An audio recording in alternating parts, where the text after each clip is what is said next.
The antinomy of two laws, the underlying tear between consumption and production, and how to break the current impasse. In an era intertwined with debt crises, geopolitical conflicts, and the wave of intelligent transformation, we stand at a crossroads torn by the antinomy of two laws. On one side, consumers, as a collective, wield the power of life and death through selfish yet impartial choices.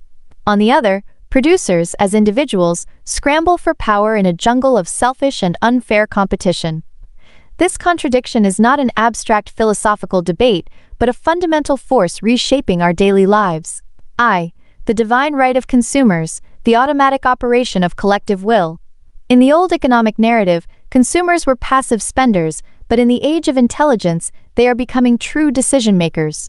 When every click and every purchase converges into an irreversible current, the collective of consumers' infinity acts like an invisible deity, operating automatically and deciding fates.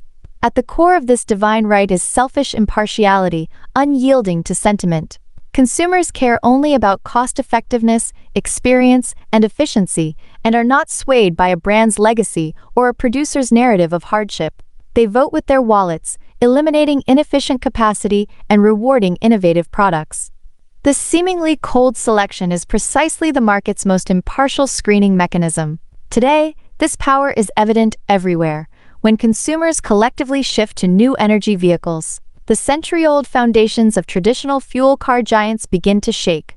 When users vote with their feet for more efficient online services, the survival space of offline physical stores is continuously squeezed.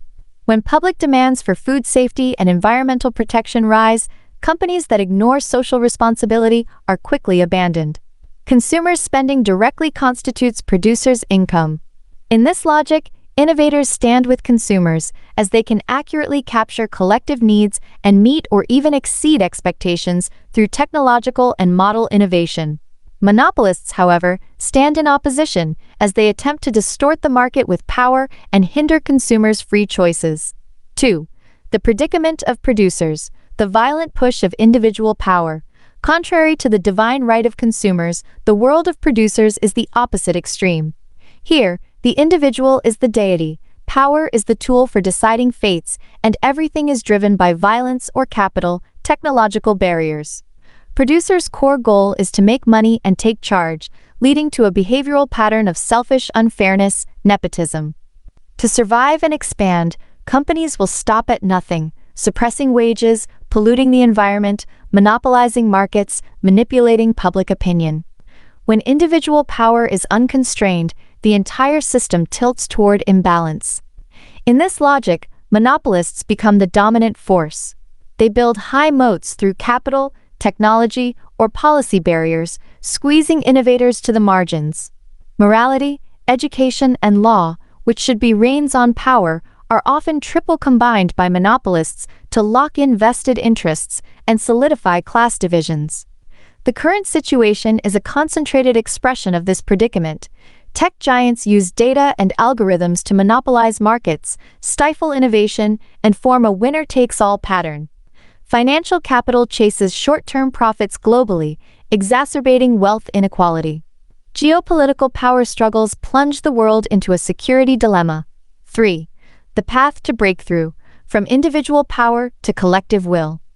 To escape the current impasse, we must shift from a producer-dominated logic to a consumer-dominated one. This requires redefining the locus of divinity, from individual power to collective will. Consumer awakening.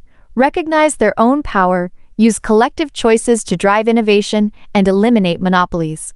Innovator shift. Stand with consumers. Use technology and model innovation to meet collective needs rather than serve capital. Institutional restructuring. Use laws and policies to protect consumer rights, break monopolies, and restore fairness to the market. In this process, intelligence is our most powerful tool. It allows consumers to organize at low cost, enables rapid iterative innovation, and effectively constrains power.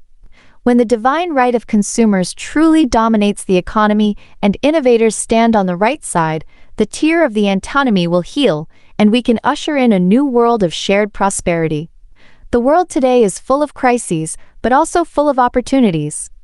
The logic of the antinomy is both the root of our suffering and the key to our breakthrough.